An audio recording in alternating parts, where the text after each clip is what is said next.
économique. Le débat a changé aujourd'hui sur la place publique grâce quand même à l'apport de PASTEF et d'autres partis bien sûr. Donc dafa doo xamante ni en tout cas une fois man gëm naa ne en 2024 il y aura forcément un candidat qui va porter quand même les espoirs, le projet, n'est-ce pas, du parti PASTEF et de ses militants. Man je pense que Cheikh même Ousmane Sonko bokk na ci peut-être li tax mu doxalee noonu moom ak waa F24 parce que tamit loo leen mën a wax am nañu capacité de mobilisation ndax tey lu ëpp ci askan bi gëm nañu ne démocratie dafa nërmeelu lu ëpp ci askan bi jàpp nañu ne les droits et les libertés sont menacés te loolu nul n'est à l'abri parce que mun nga génn léegi wax dara maa nga takk benn affaire sax ñu jàpp la yóbbu am na ñoo xam ne post Facebook moo leen bàyyi fi ñu nekk et d'autres ont dit plus grave et ils sont toujours libres donc ñoom li ñuy ragal je pense mooy fitna ndax dañu dem ba soupçonner ils l'ont dit que président Macky Sall dafa bëgg a pousser leen ba ñu wàccaat ci mbedd bi li amoon amaat ñu am opportunité renvoyer les élections parce que daf ñuy delloo ci discours bi mujjee yëkkati ba muy wax ne du nekk candidat donc mu ne li doon tax muy nekk candidat mooy réew mi jaxasoo ba ingouvernable su boobaa moom dafay des donc ñoom peut-être loolu moo def tilt ci seen bopp ñu ne kii duñ ko may li mu bëgg parce que dañu njoxtu ne dafa bàyyi troisième candidature bi pas troisième mandat parce que rien n'assurait que su demee dafay am mandat donc c'était la troisième candidature la précision est de taille donc su bàyyee loolu c'est parce que amul choix ndax itam am na ñoo xam ne Cheikh dañoo am ay intérêt ci réew mi les étrangers les partenaires économiques dañoo bëgg réew mi am dal parce que dañ fay investir te gis nga tournure bi yëf yi commencé woon jël ñan lañ doon cibler les grandes surfaces ak yenn station yoo xamante ni du ay sénégalais ñoo ko moom ñeneen ñi jóge bitim réew ñëw nag dañuy jël seen xaalis aussi di ko def ci Sénégal donc réew mi am jàmm daf leen intéressé et on a vu que nee nañu Macron wax na ci ak moom Joe Biden wax na ci ak moom ak ñeneen ñoo xam ne Sénégal nekk ci jàmm moo leen jik parce que tam am na lu ñuy séentu ci Sénégal donc ñoom loolu la ñuy sóoraale effectivement wane na nag peut-être aussi beneen xarkanam bu Ousmane Sonko wane na ni que centré wul lépp ci moom ne moi ou rien comme erreur bi PDS defoon en 2019 Karim ou rien finalement amuñu candidat il faut battre le fer pendant qu'il est chaud Pastef doole bi mu am tey dara garanti wu ko ne en 2035 dina ko am dara wóoru ko ci parce que keneen mun na fël la nature a horreur du vide suñu bàyyee dem toog naan Ousmane Sonko ou rien mais après keneen mun na génn parce que il a fallu qu'il y ait un vide avant Ousmane Sonko pour que Ousmane Sonko mun a génn donc je pense que ils ont bien fait ils ont bien réfléchi maintenant lu jëm ci wàllu Ousmane Sonko aussi man bu weesoo sax peut-être dilatoire bi ñuy def ci temps bi sànq bi may suivre un peu les débats da ngay sa xol dafay xaw a jeex ci ni yëf yi demee maa ngi koy wax ci suba ma ne même bu ñuy éliminer adversaire même bu ñuy def ak lu mu mën a doon na tegu ci yoon rek tant que yoon mi ngi am kenn du am lu muy wax mais bu wàccee yoon même boo ko joxee dëgg à la fin wàcc ngeen yoon et il y a des précédents tellement dangereux waruñu ko fowee parce que booy def dara di ko teg ci daf ma neex wala nga di ko teg ci doole suba keneen mun na ñëw la roue tourner yow mun nga ñëw nekk place su keneen kooku ñëw y a des jurisprudences yoo xam ne mënoo ko fi jëlee liñ barricadé woon kër Ousmane Sonko pendant 55 jours Cheikh suba beneen régime bu ñëwee mun na barricadé sa kër mun na barricadé sama kër wala kër keneen après lan la ñuy wax il ne passera absolument rien parce que dañuy jël moyens yi war teg ko ci ba nga xam ne kenn du mën a contrer mais pendant les débats on a souligné que article 41 bu code électoral dafa wax ne ku ñuy génnee ci liste électorale di la radier l'électeur doit recevoir la notification lui-même. Très bien. te loolu amul notification radiation sax ba tey rien n'indique am na. avocat état bi ñu jëlee kaddu man bi ma lire un peu seen ay kaddu dama am kersa fi ma toog. parce que dañu ne avocat Ousmane Sonko yi ba ñu demee di lay ji dañu yóbbu journal Yoor bi yóbbu Jeune Afrique bi nga xam ne Ismaïla Madior Fall foofu la waxee woon ne Ousmane Sonko rajo nañ ko ci liste électorale yi mais nit ki waru ko yëgee par voie de presse et loolu dafa commencé di am. bëri na fi tey ñoo xam ne lu leen yoon war a yëgal wala administration war leen ko yëgal par voie de presse lañ leen ko yëgalee am na sax ñuñ fi dàq voie de presse lañ ko yëgal mais loolu bon ki leen faloon moo leen follee noonu mais luy yoon nañ ko awale ci yoon donc y a tellement de manquement ci doxalinu yoon ci doxalinu administration yooyu dafa garaaw warul demee noonu ces manquements là tamit dafa am lu bëree bëri lu muy wone et le fossé mi ngi gën di creuser wu entre les populations et la justice et li may wax rek réew man dama gëm ne lépp mun na daanu ba mu des justice lépp ci réew mun na daanu sauf justice. C'est le dernier rempart. Justice bu amatul c'est le dernier rempart su justice nërmeeloo wala kenn wóolootul justice après fan la ñuy jëm bu nit ñi jàppante kan moo leen di arranger kan moo leen di àtte parce que bu dee nit ak nit ku nekk am nga foo féete mais la justice est censée être impartiale donc mbiru Ousmane Sonko bi dafa wone ay failles ay jafe-jafe yu bëri yoo xam ne Cheikh lu jaral réparer la parce que ni ma ko waxee ci suba le Sénégal de 2024 et au-delà n'est pas le Sénégal de 2021 de 2022 dañuy nekk réew moo xam ne Cheikh kostek rek mu tàkk parce que nous serons bientôt un pays gazier un pays pétrolier ñoo ngi wax or ñoo ngi wax diamant ñoo ngi wax yeneen ak yeneen mais rien que ces deux ressources là pétrole ak gaz ak yomb ci taal réew malédiction du pétrole ñu ngi koy dégg donc su fekkee justice amul suspicion am na nit ñi wóolootuñu Mamadou Mbodj mi ngi wax léegi état bi fi ñu toll ak moom mooy su waxee dara kenn du ko gëm wóolootuñ la mais su même soo ne diamant amu fi sax dañ naan diamant am na soo ne dafa weex ñu ne non weexul puisque nee nañ dafa weex c'est noir foofu lañ toll et c'est très grave alors est-ce que yaakaar nga ne peut-être yow xëy na nga am yaakaar man aw ma ko suñu waxee ne Ousmane Sonko am na dëgg même si c'est au-delà foog nga ne administration bi ak li mu fi wane nii yépp dina ko jox ay fiches mu mën a bokk ñu defal ko ay dérogations dans les délais toujours pas hors des délais bu dee dans les délais décision bu définitive bu amee bon après vraiment su nekkee ni nanguwuñ ko jox ay fiches on va se retrouver dans ce qu'on appelle du banditisme d'État tout simplement parce que quand même j'ai coutume de le dire un État de droit c'est un État qui respecte avant tout les droits les lois et règlements avant même de les faire respecter n'est-ce pas aux citoyens yow ngi ay État ngay gouverner ay loi tënk ñi ngay gouverner tënk la yow mii di état yow ngay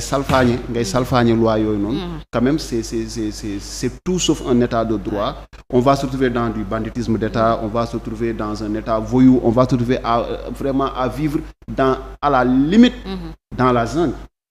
parce que su boobaa ku mën sa morom les droits individuels ne sont plus garantis dans la jungle kay c'est la loi du plus fort comme ni nga doon waxee sànq nga ne la justice c'est le dernier rempart effectivement mooy tax tey man ma daje ak Bombardier ma xool ko les yeux dans les yeux mu xool ma les yeux dans les yeux te amul sañ-sañ dóor ma. oui donte moo la ëpp doole. donte moo ma mais su justice nekkatul justice nërmeelu mais Bombardier su dajee ak man. su amul conscience bu wane ni moom waruma néewal doole parce que defuma ko lu ko war lu war mu def ma lool mais Bombardier quand même s'il n'a pas cette conscience là mën na jël dooleem jëfandikoo contre man donc justice mooy garantir nit ñi le commun comment dire la volonté commune de vivre ensemble et de respecter li nga xamante ni mooy le contrat social qu'on a donc ku nekk respecter say droits wu morom les droits des droits individuels et les droits collectifs ñu mën ko respecter encore une fois Ousmane Sonko comme li ma wax rek c'est une question de délai qui va se poser dans les délais bu nekkee am na décision définitive mën nañ ko jébbal gëm naa am naa yaakaar parce que man je suis un éternel optimiste très bien parce que àdduna on dit tant qu'il y a la vie il y a espoir. Il y a espoir. boo demee ba yaakaar ne jeex na. peut-être fi nga yaakaaree jeex na peut-être foofu la solution. waa Ziguinchor bi de yaakaaroon nañ ne jeex na. effectivement. ba ñu demee Ziguinchor dañu yaakaar ne Ziguinchor dañuy ñëw rek prononcé wu mu jeex. mais yàlla dogal leneen. bon on sait jamais peut-être qu'il va se passer des choses peut-être pas. miracle. l'essentiel mooy les conseils d'Ousmane Sonko ils ont raison man je suis d'accord avec eux c'est qu'il faut aller jusqu'au bout. Okay. Et Ousmane Sonko avait tenu un discours quand même en disant le président Macky Sall su ma bëggee éliminer il va se salir les mains c'est une façon de se salir les mains su nekkee ni il parvient pas parce que plus on avance plus ñuy gis li dul yoon plus ñuy gis ay failles aujourd'hui il y a des gens qui n'étaient pas forcément pro Ousmane Sonko mais avec le temps ils sont en train de nourrir une certaine sympathie sachant que les Sénégalais détestent qu'il y ait un acharnement sur quelqu'un. Les Sénégalais n'aiment pas l'injustice. Les Sénégalais ñoom dañ doon ñoo xamante ni bu ñu gisee injustice rek pour ñu far day yomb. donc am na ñoo bëgguñu ko woon Ousmane Sonko ñu ngi koy commencer bàyyi xel am ñoom ñu ngi koy commencer naw et cetera et cetera et cetera tout ça parce que am na ay décisions yoo xamante ni rendre nañ ko au nom du peuple ñu ne c'est une décision de justice boo xamante ni Sénégalais ànduñu ci. ji nañ ko fi viol bi nga xamante ni ak agression nu mu tudd sur la personne de Adji Sarr procès bi dem la montagne a accouché d'une souris sénégalais yëpp kat posé wu question ne ndekete tout ça pour ça malheureusement on a persisté n'est-ce pas à lui trouver quand même ay griefs dem xool génne li nga xamante ni mooy corruption de la jeunesse loo xamante ni même sénégalais xamuñu ko woon sénégalais yu bëri ñun ñuy après lañ dem xool jéem a comprendre mais quand même mu doon loo xamante ni jaxase na xel yi lëndëmal na xel yi encore une fois je ne pense pas que les délais seront en faveur de Ousmane Sonko je ne sais pas si la justice continue à dire que le temps de la justice n'est pas le temps de la politique je me dis dinañ ko jox décision peut-être mais peut-être ce sera trop tard te loolu après tamit même su nekkee am na dëgg comment on va réparer quand même ce tort. Y a pas moyen de se rattraper. loolu mooy laaj bi est-ce que nag on peut espérer su amee dëgg ñu jox ko. oui mais même bu ñu ko mais boo xoolee déroulé bi Cheikh début ba tey man de xaw ma. mais mën sa optimisme mais mën nañu ko jox à la fin jox ko fekk c'est trop tard. oui fekk c'est trop tard. Après, qu'est-ce qu'il va faire de tout ça? Il n'y aura pas réparation. On va lui dire, monsieur Ousmane Sonko, oui, bon, vous avez raison, oui, tout ça, etc. Toute cette machination, tout ce qu'on a fait. Bon, ok, vous êtes électeur. On vous a radié des listes électorales de façon quand même de façon illégale, donc on peut retrouver ses droits. Mais en ce moment-là, le Conseil constitutionnel aura bouclé tout ce qui est dépôt de candidature, la caisse de consignation aura bouclé tout ce qui est caution et autres. Qu'est-ce qu'il va faire? On va organiser des élections. Le président ou bien le leader de Pastef Ousmane Sonko ne va pas y prendre part. Et quand même, comme j'ai dit encore une fois, c'est une perte quand même colossale pour la démocratie sénégalaise. Pour les Sénégalais yi nga xamante ni yaakaaroon nañ ne 2024 mooy présidentiel bi nga xamante ni le président sortant du si bokk te moo koy organiser ginnaaw loolu ñu tànn président bi nga xamante ni ñoom moom la ñu yaakaar moom la ñu gëm ay projet am programme bi mu leen tegal moo dal seen xel ñu ànd ak moom pour d'autres enjeux comme ni nga ko waxee des enjeux yi nga xamante ni qui ont pour nom le pétrole le gaz. Bon, je ne sais pas si j'ai le droit de dire le diamant. Mais en tout cas, diamants de Moussa Diop de gis nga li mu ko jural. mu doon loo xamante ni Cheikh suba damaa bëgg nga ñëw 2024 plus. mu doon loo xamante bàyyi diamants yi. Sénégalais ñu ngi ko doon xaar mais malheureusement. on va vers des élections yoo xamante ni quand même c'est teinté d'incertitude. D'incertitude mais surtout sax xañ askan bi tamit seen àq. parce que c'est le peuple qui doit décider.